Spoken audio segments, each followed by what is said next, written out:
बिस्मिल्लाहिर्रहमानिर्रहीम। Dear students, आज हमारा क्रिमिनोलॉजी का जो टॉपिक ऑफ डिस्कशन है वो है define punishment, what are various kinds of punishments.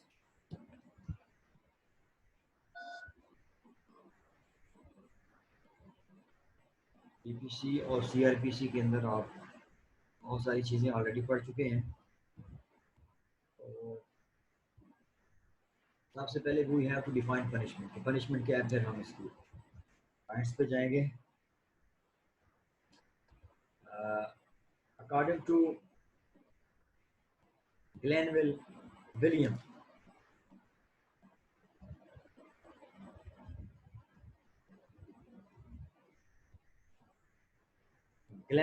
के मुताबिक punishment in all its forms is a loss of rights or advantages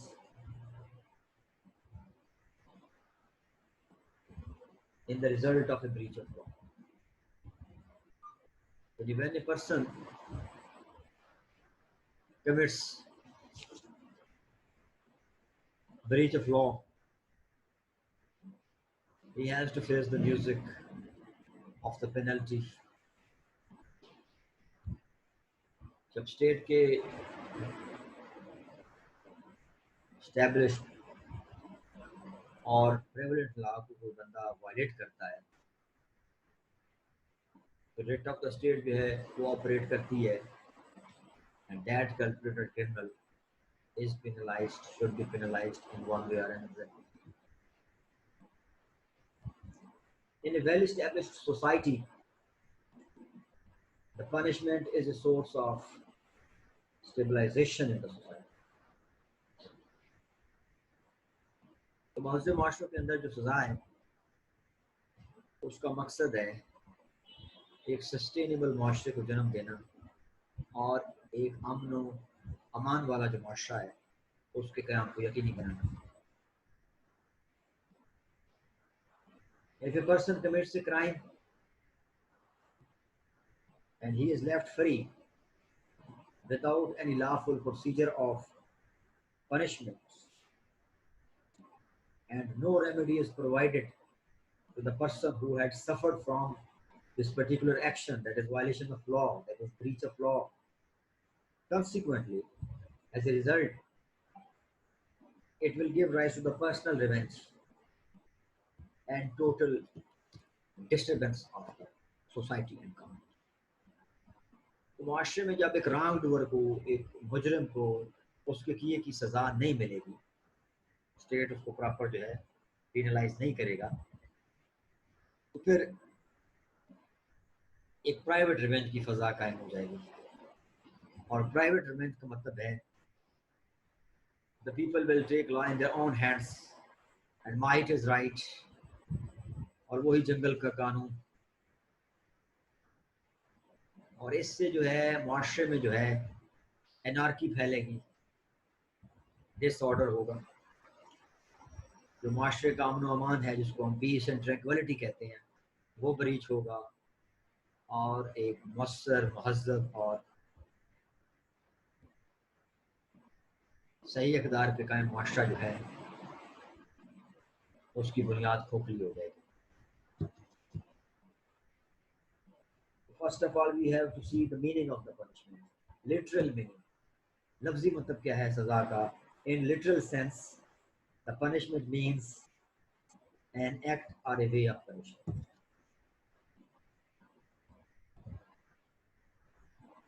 सज़ा को कोई प्रोसीजर है, एक्ट है, या जिस अंदाज से, जिस तरीके से, जिस हवाले से सज़ा जो है वो परफेक्ट पे जो है वो इम्पोज किया। लीगल सेंस में, in legal sense, the punishment means penalty inflicted on an offender after finding of guilt.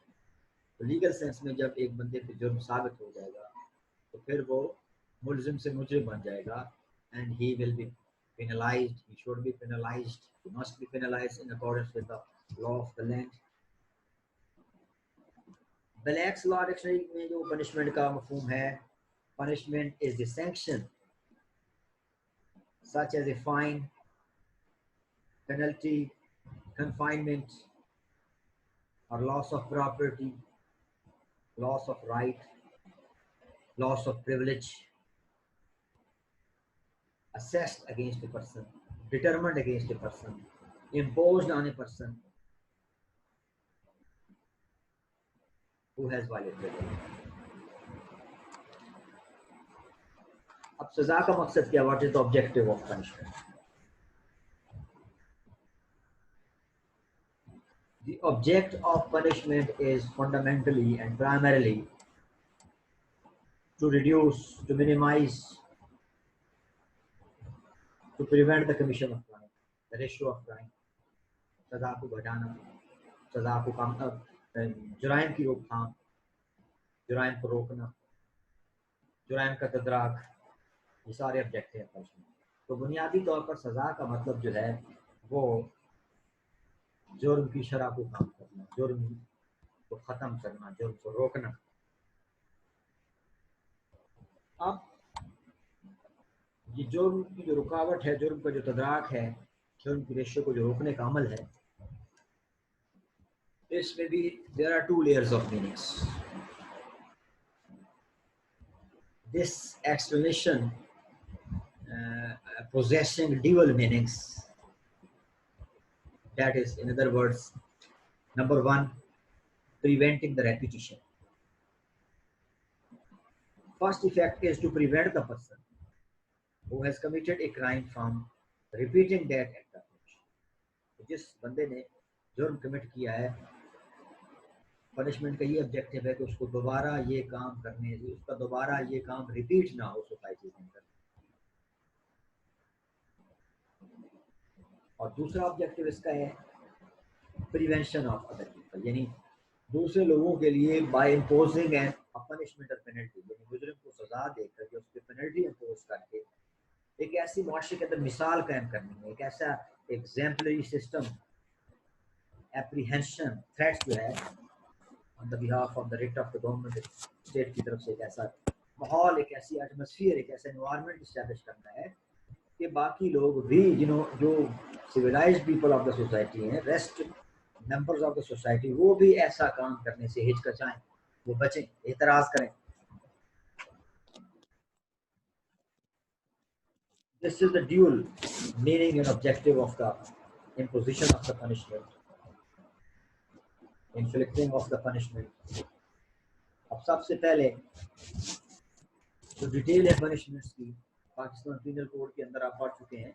Pakistan penal code का अगर हम उर्दू तर्जुमा करें तो हम कहते हैं मजमूआ ताज़ीरात पाकिस्तान. तो ताज़ीर फारसी ज़ुबान का लफ्ज़ है, उसका मतलब है सज़ा. तो पीपीसी हमारी जो किताब है, हमारा जो स्टैट्यूटरी लॉ है, पार्लियामेंट से पास शुदा कानून, that is a substantive law, जिसमें क्राइम्स को डिफाइन किया गया है और उनकी पनिशमेंट की है. This law is called substantive law. और जो सीआरपीसी का हमारा लॉ जो है, स्टैट्यूटरी लॉ है, पास्ड बाय आवर पार्लियामेंट, उसमें प्रोसीजर है, उसमें मैकेनिज्म है, उसमें सारा प्रोसेस है कि किस तरह जो है मुल्ज़िम की अरेस्ट से लेकर उसकी सुप्रीम कोर्ट से कन्विक्शन या टोटल या सदर तक माफ़ी की जो अपील है, उस सारे प्रोसेस को जो है वो जितने भी स्टेजेस हैं क्रिमिनल ट्रायल के अंदर, अपील के अंदर, पुलिस स्टेशन से लेकर एपेक्स कोर्ट तक जितने भी प्रोसीडिंग्स हैं, जितने भी मराहल हैं, उनको मरहलावार जो है प्रोसीजर जो दिया गया है, मैकेनिज्म जो दिया गया है, तो उसको सीआरपीसी डील करता है. सीआरपीसी को हम ज़ाब्ता फौजदारी भी कहते हैं आम जुबान में, ज़वाद फे भी कहते हैं हम अपनी फौजदारी लैंग्वेज में. ज़वाद फे ये ज़ाब्ता फौजदारी, क्रिमिनल प्रोसीजर कोड सीआरपीसी, तो उसमें पूरा प्रोसीजर दिया गया है मुल्ज़िम की अरेस्ट से फिर उसकी कन्विक्शन या टोटल तक जितने भी प्रोसेस हैं, जितने भी मराहल हैं, जितनी भी प्रोसीडिंग्स हैं, जितनी भी स्टेजेस हैं, उनको जो है वो हमारी किताब जो है सीआरपीसी को डील करती है. स्टैट्यूटरी लॉ, प्रोसीजरल लॉ, अब categorisation and classification of punishment, सबसे बड़ी जो सजा है वो डेथ सेंटेंस। डेथ सेंटेंस को हम कैपिटल सेंटेंस भी कहते हैं, और कैपिटल पनिशमेंट जो है वो सजाए मौत है, डेथ सेंटेंस है, द एंडिंग ऑफ लाइफ।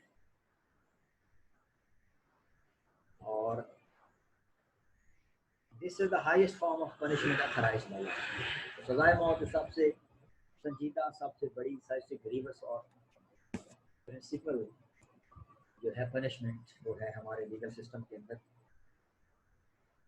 कौन कौन सी ऐसी सिचुएशंस हैं जिनके अंदर जो है कैपिटल सेंटेंस या डेथ सेंटेंस को इम्पोज किया जाएगा? मर्डर का है केस, उसमें कैपिटल सेंटेंस है। रेप के केस में कैपिटल सेंटेंस है। वेजिंग वॉर अगेंस्ट पाकिस्तान जो है वहाँ कैपिटल सेंटेंस है। हाईजैकिंग का एक क्राइम है पीपीसी के अंदर, वहाँ कैपिटल सेंटेंस है। ड्रग ट्रैफिकिंग के अंदर जो है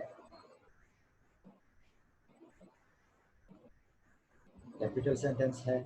और टेररिज्म का जो एक्ट है उसमें भी कैपिटल सेंटेंस है। ये कुछ ग्लिम्पसेस थी, ये कुछ एग्जांपल्स थी जिसमें हम जो है इसमें कैपिटल सेंटेंस पास की जाती है। अब दुनिया में मुख्तलिफ बहसें चल रही हैं मुख्तलिफ कंट्रीज़ में, कहीं किसी मुल्क में कैपिटल सेंटेंस है, किसी मुल्क में कैपिटल सेंटेंस नहीं है। मुख्तलिफ एनजीओ जो ह्यूमन राइट्स की हैं वो वर्ल्ड लेवल पे काम कर रही हैं कि ये चीज़ कैपिटल सेंटेंस नहीं होनी चाहिए, उसको एबॉलिश किया जाए। एक मूवमेंट चली हुई है for the objective of the abolition of capital sentence, but still in many countries जो है कैपिटल सेंटेंस जो है वो स्टिल जो है प्रेवलेंट है। लाइक आवर कंट्री जो राइट है वो क्रिमिनल्स को दी जाती है इन डिफरेंट कंट्रीज। अब उसके बाद जो है लाइफ इम्प्रिजनमेंट। हमारा जो स्टैट्यूटरी लॉ है, हमारा जो कानून है, उसमें लाइफ इम्प्रिजनमेंट को हम 25 ईयर्स इम्प्रिजनमेंट कंसीडर करते हैं।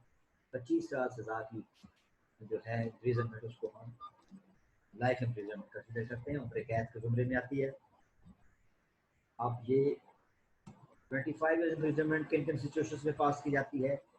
जो सेडिशन है, मुल्क के खिलाफ बगावत है, उसमें क्या 25 ईयर्स इम्प्रिजनमेंट है। कल्पेबल होमिसाइड है, उसमें भी 25 ईयर्स इम्प्रिजनमेंट है।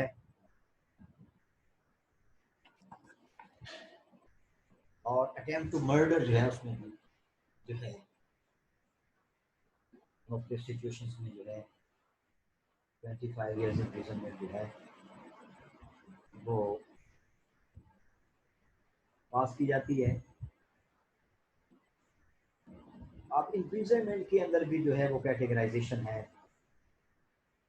Imprisonment is the act of confining a person especially in a prison and restraining him from his liberty against some criminal act in which he was found involved. Imprisonment का मतलब है कैद, मुजरिम को कैद में डाल देना, प्रिजन में, जेल में डाल देना। अब मैक्सिमम पीरियड ऑफ इम्प्रिजनमेंट जो है, जो मैक्सिमम पीरियड ऑफ इम्प्रिजनमेंट जो है वो 25 ईयर्स इम्प्रिजनमेंट है। और उसके बाद जो है उसके बाद मैक्सिमम पीरियड ऑफ इम्प्रिजनमेंट जो है that can be awarded for an offence जो है 25 साल के बाद जो 40 ईयर्स है। और जो शॉर्टेस्ट टर्म ऑफ इम्प्रिजनमेंट है वो 24 आवर्स है, द मिनिमम।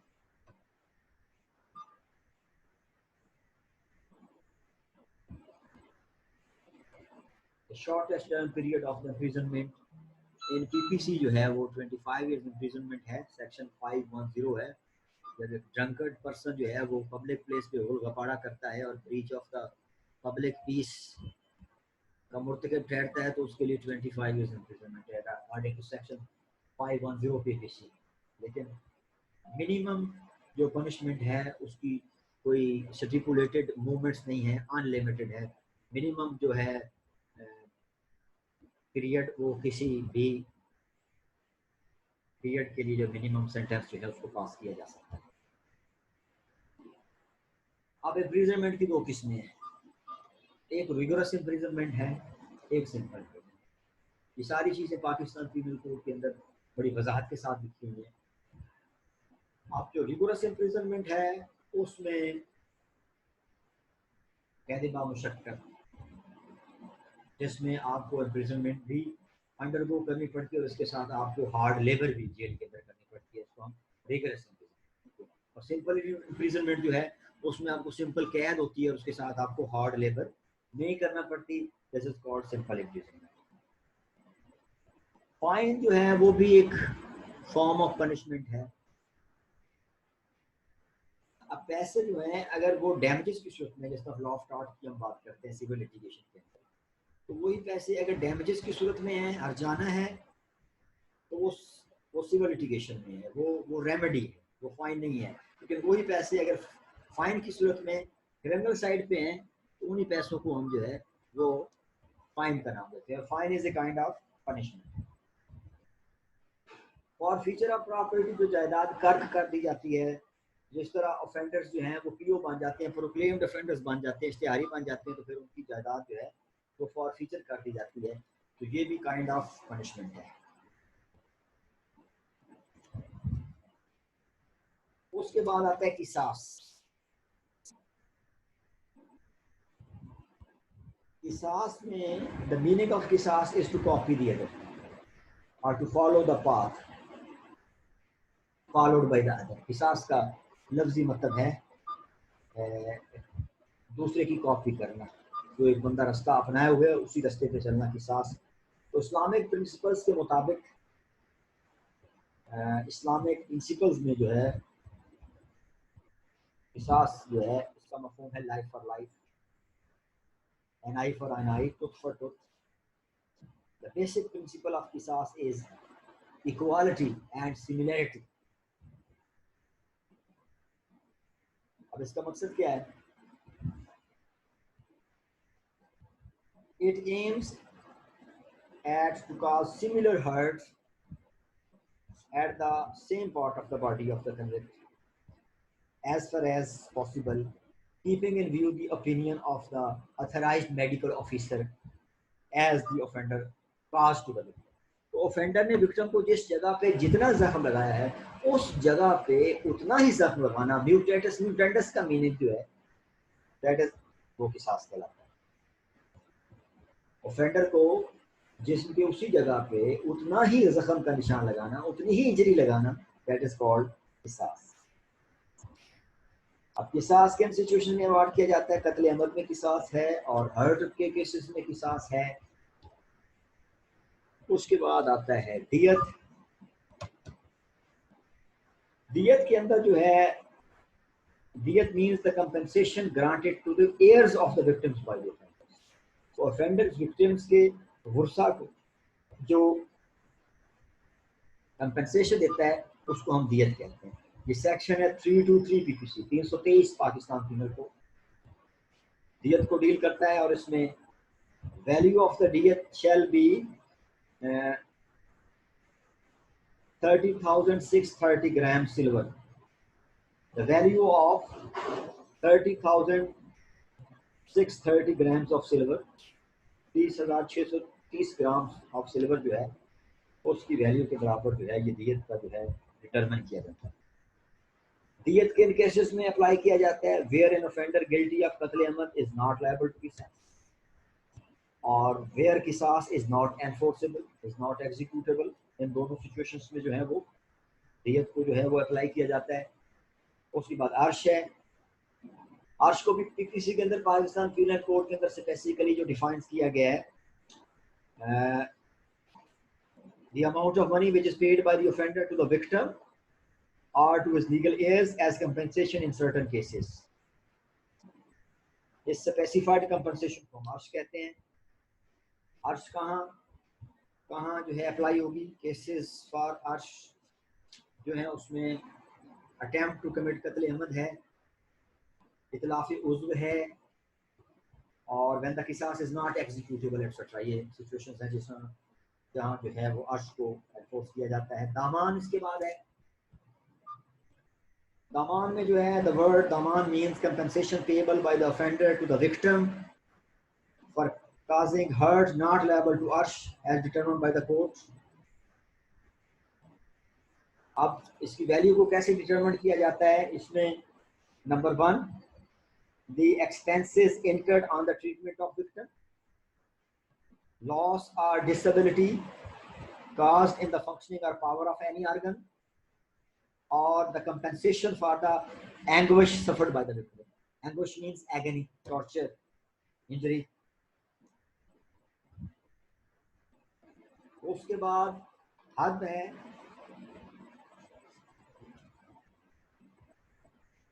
हद और ताज़ीर में ये फ़र्क है कि हद जो है ऐसी सज़ा है जो होली कुरान और सुन्नत ने प्रेस्क्राइब की कर दी है, उसको हम हद कहते हैं। हद इज़ इम्यूटेबल। तो हद जो है it is a phenomenon of natural law. इसमें जो है हम कॉमन सेंस से अपनी ह्यूमन जो है विजडम अप्लाई करते हैं, उसमें हम उसको ना बढ़ा सकते हैं ना घटा सकते हैं। तो हद punishment is fixed by Allah almighty and there is no discretion of court और ऑफ ह्यूमन डिटर्मिनेशन। जिस तरह cutting of hand in case of theft है, stoning to death in case of जिना है बाय मैरिड पर्सन, और किसास in case of कत्ल and hurt et cetera, इस तरह के जो केसेस हैं उसमें जो है हद को जो है वो अप्लाई किया जाता है। ताज़ीर वो सज़ा है जो एनी पनिशमेंट अदर देन हद, तो ऐसी पनिशमेंट जिसको कुरान और सुन्नत ने स्टिपुलेटेड कर दिया है, डिटरमिन कर दिया है, प्री डिफाइंड कर दिया है, फिक्स कर दिया है, we are unable as a human beings to bring about a change in that quantum of punishment। तो ऐसी सज़ा को हद कहते हैं जो फिक्स है, जो इम्यूटेबल है, अनअल्टरेबल है। जबकि ताज़ीर जो है ऐसी सज़ा जो हद से, हद के अलावा कोई सज़ा है, वो ताज़ीर के सर्कल में आती है। तो ताज़ीर में फाइन है, ताज़ीर में इम्प्रिजनमेंट है, ताज़ीर में स्कर्जिंग है। स्कर्जिंग का लफ्ज़ जो है वो विपिंग से रिलेटेड है, कोड़े मारना, स्कर्जिंग। तो स्कर्जिंग और विपिंग इटसेल्फ एक सेपरेट पनिशमेंट भी है।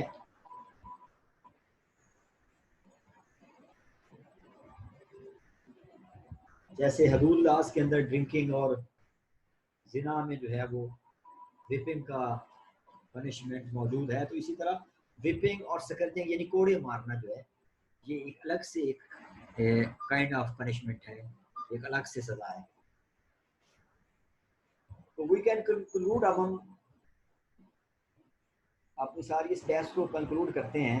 The basic idea of punishment is the stabilisation of society. If a person commits a crime and no law is there to grant remedy to aggrieved party, in such situation, the aggrieved will try to use his own means to take his revenge as a private person. To prevent such violence, to prevent such high-handedness, to prevent such lawlessness, the law has provided various punishments which are inflicted on offenders and culprits according to their offense or crime. The other object of punishment is that when a person commits crime and he is punished, here a message